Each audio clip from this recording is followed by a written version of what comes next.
Hello friends, आज इस video में आप लोगों को बताने वाला हूँ कि आप लोग अपने यूट्यूब चैनल पर प्लेलिस्ट कैसे बना सकते हैं। फ्रेंड्स, इस वीडियो में आप लोगों को सारा कुछ बताने वाला हूँ कि आप लोग प्लेलिस्ट कैसे बना सकते हैं। आप उसके बाद उसमें वीडियो कैसे ऐड कर सकते हैं। अगर आपको प्लेलिस्ट में से कोई वीडियो रिमूव करनी है तो आप रिमूव कैसे कर सकते हैं। और अगर आपके चैनल पर कोई प्लेलिस्ट बनी हुई है जिसको आपको डिलीट करना है तो आप उसको डिलीट कैसे कर सकते हैं। मैं आपको सारा कुछ बताने वाला हूँ। तो फ्रेंड, मेरा टाइम वेस्ट किया है, चलिए स्टार्ट करते हैं। सबसे पहले हमें आ जाना है इसके लिए अपने यूट्यूब एप्लीकेशन में। जैसा कि मैं चलता हूँ अपने यूट्यूब एप्लीकेशन में।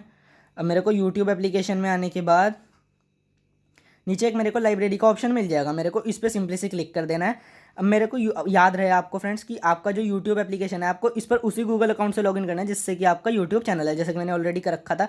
तो मैं नीचे स्क्रॉल करता हूँ। लाइब्रेरी में आने के बाद मेरे को यहाँ पर एक ऑप्शन दिख जाएगा न्यू प्लेलिस्ट का। मैं सिंपली से यहाँ पर क्लिक कर दूंगा। अब यहाँ पर मेरे सामने स्टेप का पेज ओपन हो जाएगा।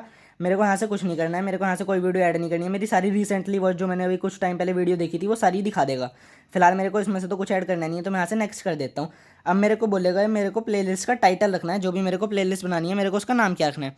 फिलहाल मैं यहाँ पर रख देता हूँ YT स्टूडियो रिलेटेड वीडियोज़। अभी फिलहाल मेरे को रखना है। मेरे को फ्रेंड्स प्लेलिस्ट बनानी है, आपको सैंपल दिखा रहा हूँ, बना के दिखाऊंगा, बाद में मैं इसको डिलीट कर दूंगा। अब मेरे को यहाँ से नीचे से पब्लिक कर देना है क्योंकि मेरे को प्लेलिस्ट जो है वो पब्लिक रखनी है। अब मैं क्रिएट पर क्लिक कर दूंगा। जैसे ही मैं क्रिएट पर क्लिक करूँगा मेरे सामने लिखा आ जाएगा प्लेलिस्ट क्रिएटेड, और जो मेरी प्लेलिस्ट है वो बन चुकी है। मैं इसको एक दो बार रिफ्रेश करता हूँ और मेरे को नीचे यहाँ पर दिख जाएगी मेरी जो प्लेलिस्ट मैंने बनाई है। तो अभी फिलहाल मैं इसको यहाँ से हटने देता हूँ। नीचे से यहाँ मेरे को दिख चुकी है YT स्टूडियो रिलेटेड वीडियोज़। अब मेरे को इसमें वीडियोज़ ऐड करनी है। मैं वीडियोज़ ऐड करने के लिए क्या करूँगा फ्रेंड्स, सिंपली से सबसे पहले मेरे को क्या करना है। तो फ्रेंड्स, अब मेरे को वीडियो ऐड करने के लिए क्या करना है, यहाँ से मेरे को हो जाना है बैक। अब मेरे को आना है वीडियो ऐड करने के लिए योर वीडियोज़ वाले सेक्शन में। अब योर वीडियोज़ में आने के बाद मेरे चैनल पर जितनी फिलहाल वीडियोज़ अपलोड है तो मेरी सारी वीडियोज़ खुल जाएंगी। अब मेरे को यहाँ से वो वीडियो सेलेक्ट करनी है जो कि मेरे को उस प्लेलिस्ट में ऐड करनी है। तो अभी फिलहाल मान लीजिए मेरे को कोई वीडियो में सेलेक्ट कर लेता हूँ। मान लीजिए मेरे को ये वीडियोज़ प्लेलिस्ट में ऐड करनी है। तो मैं इस वीडियो के आगे थ्री डॉट्स पर क्लिक करूँगा। अब थ्री डॉट्स पर क्लिक करने के बाद सेव टू प्लेलिस्ट पर जाऊँगा, और सेव टू प्लेलिस्ट पर करने के बाद यहाँ से मेरे को वो प्लेलिस्ट सेलेक्ट कर लेनी है। ये रही friends, YT studio related videos.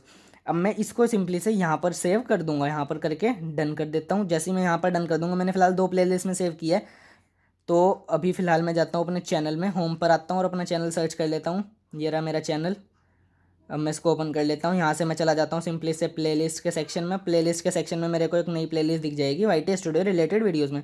जो वीडियो मैंने ऐड किया वो भी दिख जाएगी। अब मान लीजिए मेरे को कोई वीडियो रिमूव करनी है, आप इसमें जितनी चाहे अपने चैनल पर वीडियो ऐड कर सकते हैं सेम तरीके को फॉलो करके। अब मेरे को इसको रिमूव करने के लिए क्या करना है, सिंपली से आगे थ्री डॉट पर क्लिक करना है और यहाँ पर मेरे को एक ऑप्शन दिख जाएगा remove from YT studio related videos. मैं इस पर क्लिक कर दूंगा तो ये मेरी प्लेलिस्ट सिंपली से रिमूव हो चुकी है। अब मैं यहाँ से सिंपली से बैक कर देता हूँ। अब मेरी ये प्लेलिस्ट में कोई वीडियो नहीं है तो मैं यहाँ पर थ्री डॉट्स पे क्लिक करूँगा। यहाँ पर मेरे को एक ऑप्शन दिख जाएगा डिलीट का। यहाँ पर मेरे सामने लिखा आ जाएगा डिलीट प्लेलिस्ट, तो मैं यहाँ से सिंपली से डिलीट पर क्लिक कर दूंगा और अब मैं इसको रिफ्रेश करूँगा जैसे ही, तो मेरे सामने वो प्लेलिस्ट गायब हो जाएगी। तो फ्रेंड्स, इस तरीके को फॉलो करके आप लोग अपने यूट्यूब चैनल के लिए कोई प्लेलिस्ट बना सकते हैं, उसमें वीडियो ऐड कर सकते हैं, कोई रिमूव कर सकते हैं वीडियो अगर आपको करनी है तो। और इसके बाद आप उस प्लेलिस्ट को डिलीट भी कर सकते हैं। मैंने आपको सारा कुछ बता दिया। तो thank you friend, thanks for watching, bye bye friend. मैं मिलता हूँ नेक्स्ट वीडियो में, तब तक के लिए बाय बाय फ्रेंड्स।